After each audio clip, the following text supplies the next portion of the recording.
In this video, I'm going to be talking about inking and actually using lines in order to create form.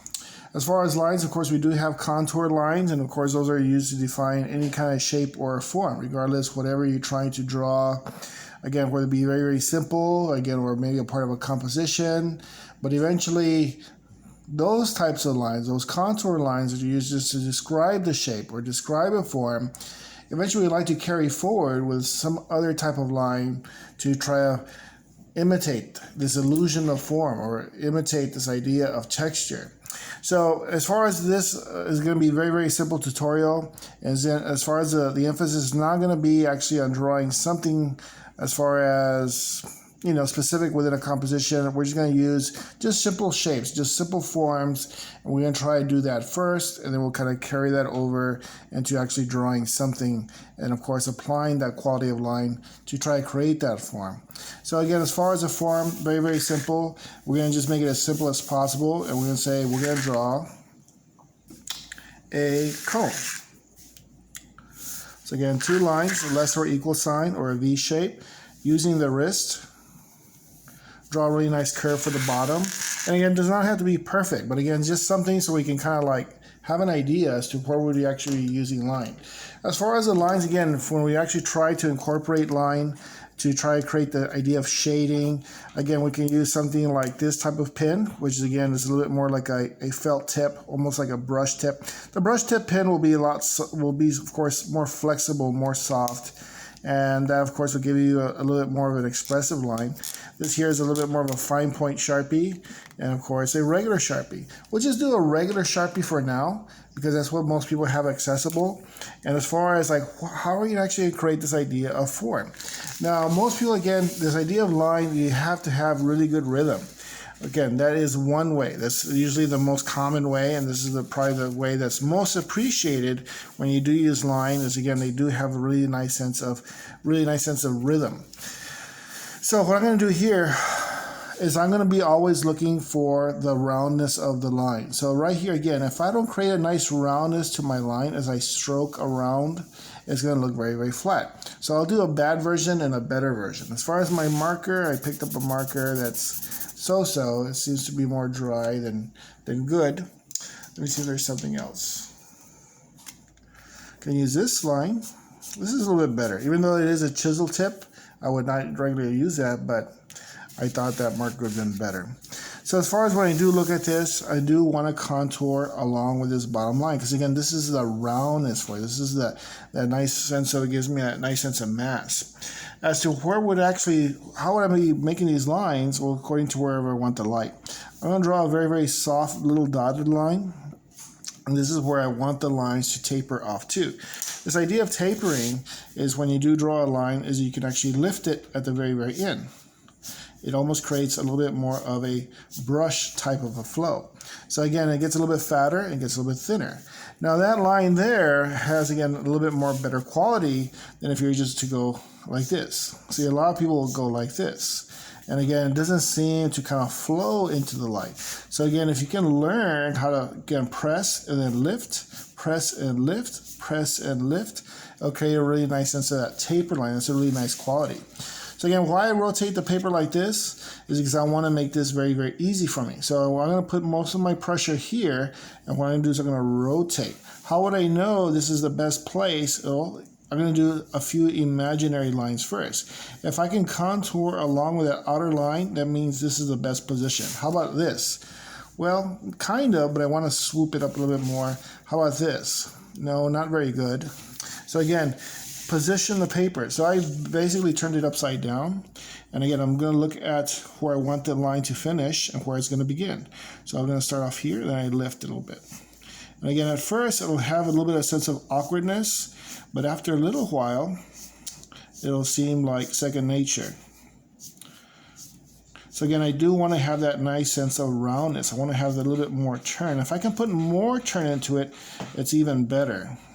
So as far as here, again, there's a really nice sense of turn. I did kind of contour along with the outside line.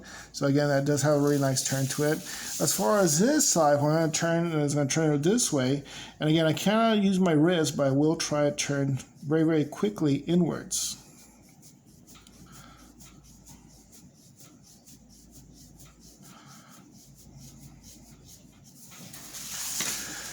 Now, when I look at that, that looks pretty decent. It has a really nice sense of roundness. Could I do more to it? Yes, I can keep going into it. And what I'm going to do here is going to use, again, lines as in a transition closer.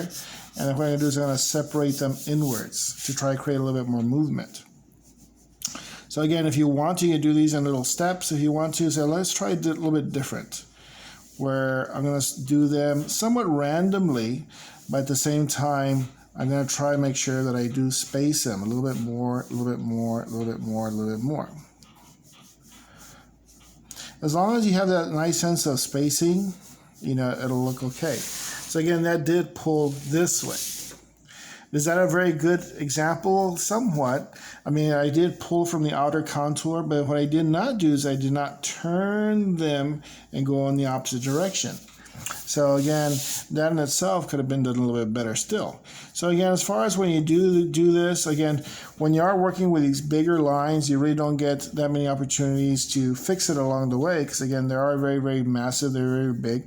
And again, I'm doing this tutorial, so people, again, that are doing, again, more than likely doing the relief printing, you know, they're going to be having to execute with these big, wider lines.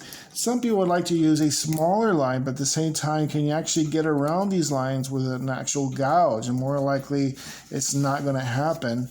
But it's the same idea. So again, if you were to draw, again, a less or equal sign, and then again, contour it around, you know, that would be very, very much similar. And again, you can do different ways, but again, I'm kind of course, trying to execute in the sense where could I possibly cut into it?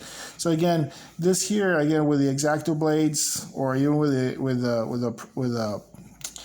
the flex cut tools, more than likely you're not going to be able to get into these spaces. It's just a little bit too difficult. So again, definitely, again, you probably would just want to go over it with one time. That's probably the only thing you're going to be able to do. Again, just going over it with once. You know, so definitely this would be doable. But again, make sure that you curve them. If you make them too straight, it'll have this sense of flatness to it. So again, I can see myself being able to cut into those, in between those lines, with those gouges. And again, it has a really nice sense of form. Over here, again, I can make them a little bit shorter. But again, I really want to keep that nice sense of rhythm. See, that would be more likely that I'll be able to do something like that, again, with those gouges. I can't see myself. Could I do the cross-hatching? More likely not, just because, again, I don't think I can be able to cut those little squares out.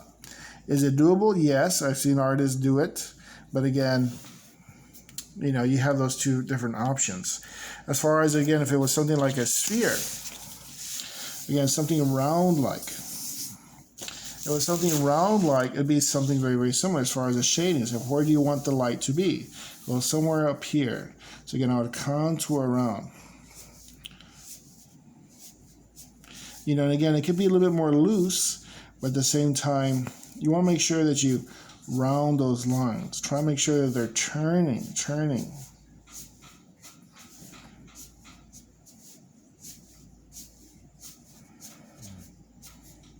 And you can accumulate them a little bit more so where you want it to make it seem as if it's more shaded.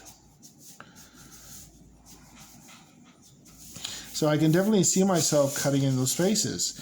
As far as could I go back and make it a little bit deeper? Yes, you can always come back, darken them up just a little bit more. And definitely this would be something that you can definitely see yourself doing in that reduction or the linoleum piece or the MDF board. So again, definitely can come back. But again, look how I position my hand in order. So again, I do want to make sure that I do move in that direction. But again, we're trying to create this idea of form.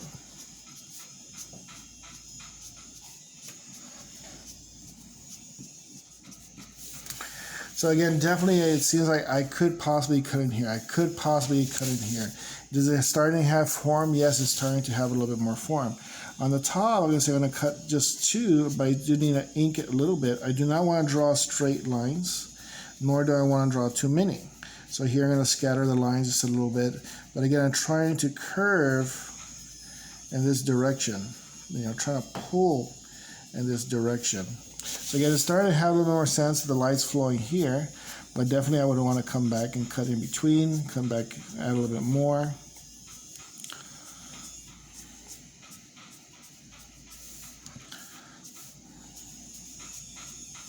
But definitely I can see myself cutting within these little spaces. Again, just using the gouge, I can definitely cut in there. I can possibly come back and just say, well, we're going to fill this in.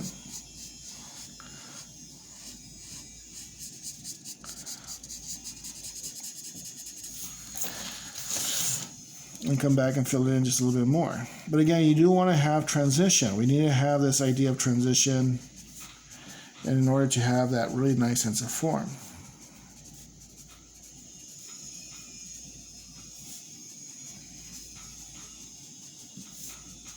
So here what I'm doing is I'm applying a little bit more shade. Again, the hope is that it has a little bit more of a flow moving upwards. As far as another one, again, I probably would do them all very, very similar. Again, if it was something maybe like, again, something that's a little bit taller, like a cylinder.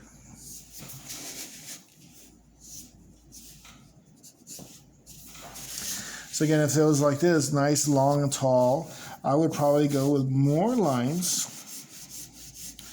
and then separate the lines and then go back and close the lines a little bit more. But again, I'm really trying to incorporate this rhythm.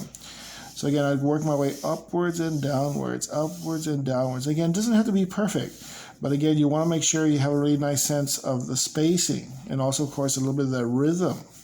So as I do work my way forward, I try to like scatter the lines just a little bit more, but I position the paper so I can kind of just stretch my arm across it. Now on this side, I'm going to put a little bit more line so I can try to fade it towards the center.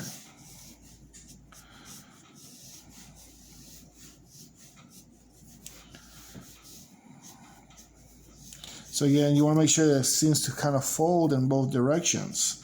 So I need to kind of incorporate a little bit more of the base, the bottom. But I can definitely see myself cutting inwards and outwards because again, the lines are bold enough where I can actually squeeze the gouge in between.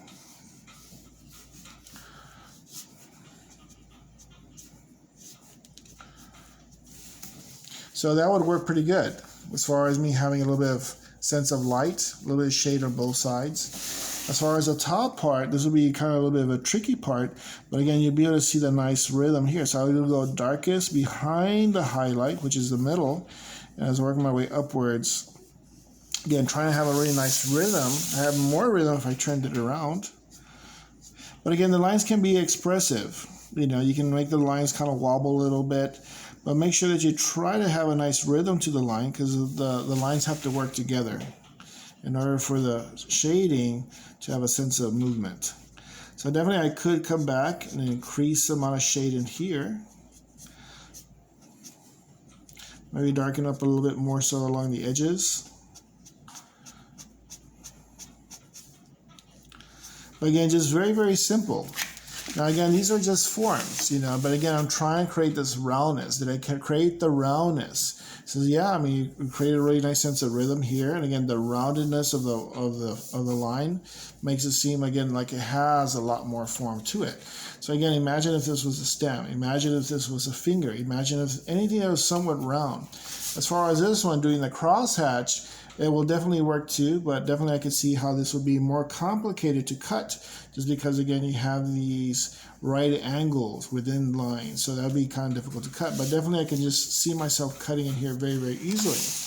As far as doing this one here, this seems very, very doable as well. The more lines I accumulate, but again, this is done, again, a little bit more expressive. It's not done as tight, but throughout the whole shape or the whole form, I try to round the lines. And again, always thinking about separation and, of course, accumulation, and eventually come back on the other side and try to bring a little bit back. Now, a lot of people like to just draw, they just draw the shapes, you know, and then of course they cut out the lines, and they have, of course, a lot of negative spaces. Well, we're trying to do something with those negative spaces as if we were painting, as if we were drawing with a graphite pencil. Most of the time we come back, we shade, come back, add color, we do a little this, we do a little that. And of course, when we do the MDF board, or we're doing the reduction or the relief printing, it all boils down to doing everything with line. So again, that's kind of like the idea here. Again, these are the 3 forms I would probably just kind of just start off with, and then from the next tutorial I'll show you how to draw something and add, you know, the same idea to it.